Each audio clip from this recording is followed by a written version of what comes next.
আলাইকুম। ইন্ডিয়ার সঙ্গে ম্যাচটাকে বয়কট করে পাকিস্তান বাংলাদেশের সঙ্গে সংহতি প্রকাশ করেছে কিনা সেই ব্যাপার তো বলতে পারবো না, তবে সিস্টেমে একটা বড়সড় ধাক্কা তারা দিয়েছে। আইসিসিকে একটা বড়সড় ধাক্কা দিয়েছে এবং বাংলাদেশি টাকায় সেই ধাক্কার পরিমাণটা 500 কোটি টাকার কম হবে না, উপরন্তু এটা তার চাইতে আরো বেশি, দ্বিগুণ তিনগুণও হতে পারে। কিন্তু একদম বেসিক হিসেবে যদি আমি বলি, একদম বেসিক হিসেবে 500 কোটি বাংলাদেশি টাকার কম হবে না যে আর্থিক ক্ষতিতে পড়তে যাচ্ছে এন্টায়ার ইকোসিস্টেমটা এই একটা ম্যাচ না হওয়াতে।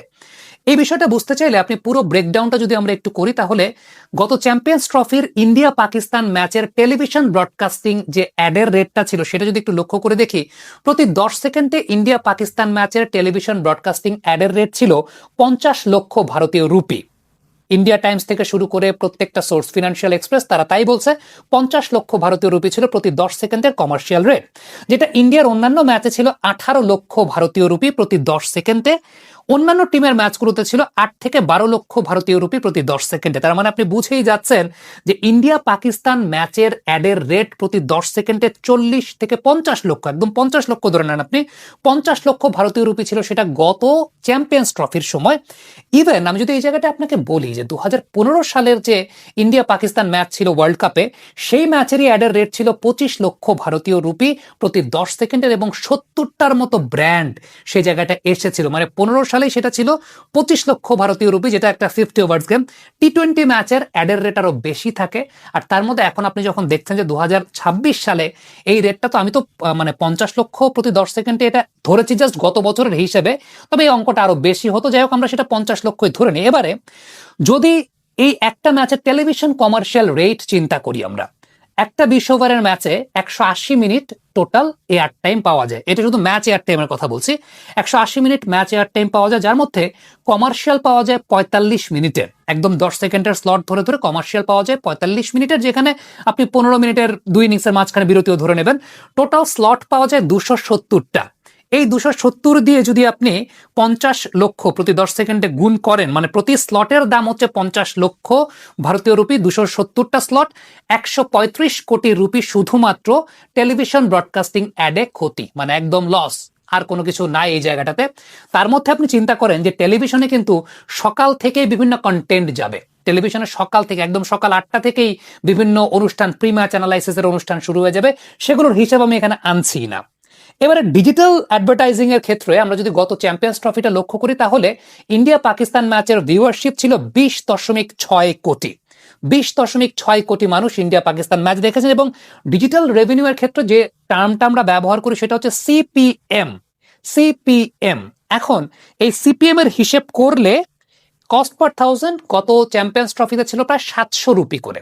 সিপিএম ছিল 700 রুপি করে। আপনি যদি চিন্তা করেন যে 20 কোটি মানুষ যদি দেখে খেলা ডিজিটালে, তাহলে সেখান থেকেও প্রায় 140 কোটি রুপির মতো একটা লস ফ্যাক্টর কিন্তু আছে। একদিকে আমরা দেখলাম টেলিভিশন থেকে 135 কোটি, ডিজিটাল থেকে 140 কোটি। টিকেটিং এর ক্ষেত্রে যদি একটু চিন্তা করে দেখি, টিকেটিং এর ক্ষেত্রে আপনি অ্যাপ্রক্সিমেট 20 কোটি রুপির একটা লস ধরে ফেলতে পারেন এন্টায়ার সিস্টেম অনুযায়ী। দেখেন, গত চ্যাম্পিয়ন্স ট্রফিতে 11,800 টাকা থেকে টিকিট বিক্রি শুরু হয়েছিল, 3 লাখ টাকা পর্যন্ত টিকিট ছিল ফেয়ারলি, যদিও সেগুলো পরে ব্ল্যাকে 56 লাখ রুপিতেও বিক্রি হয়েছে, তেমনও কিন্তু বিভিন্ন পত্রপত্রিকায় এসেছে। এছাড়াও প্রত্যেক টুর্নামেন্টে title sponsor, premium sponsor, brand partnership থাকে। মাঠে আপনি দেখবেন যে অনেক অ্যাডভার্টাইজমেন্ট বোর্ড থাকে।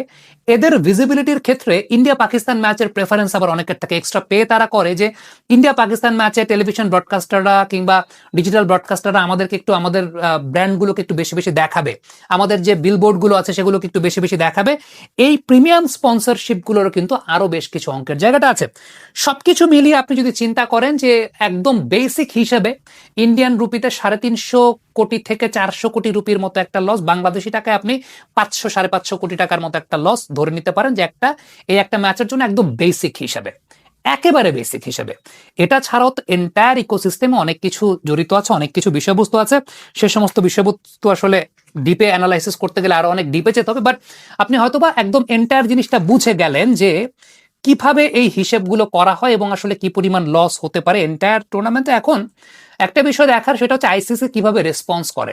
তারা তো ডেফিনেটলি একটা হিউজ অ্যামাউন্টের লসের জন্য পাকিস্তানকে একটা জরিমানা করবে, এটা তো জরিমানা করবে, মাস্ট বি।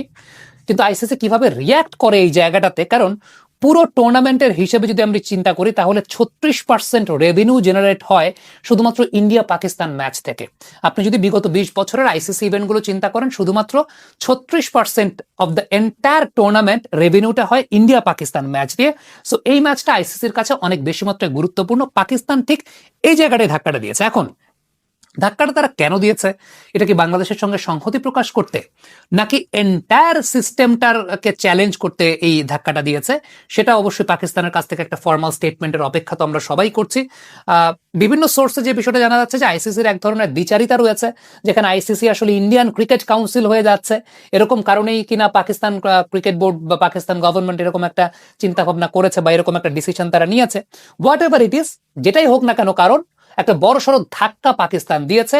এই ধাক্কাটার প্রেক্ষিতে আইসিসি কি রেসপন্স করে সেটা এখন দেখার বিষয়। Thank you.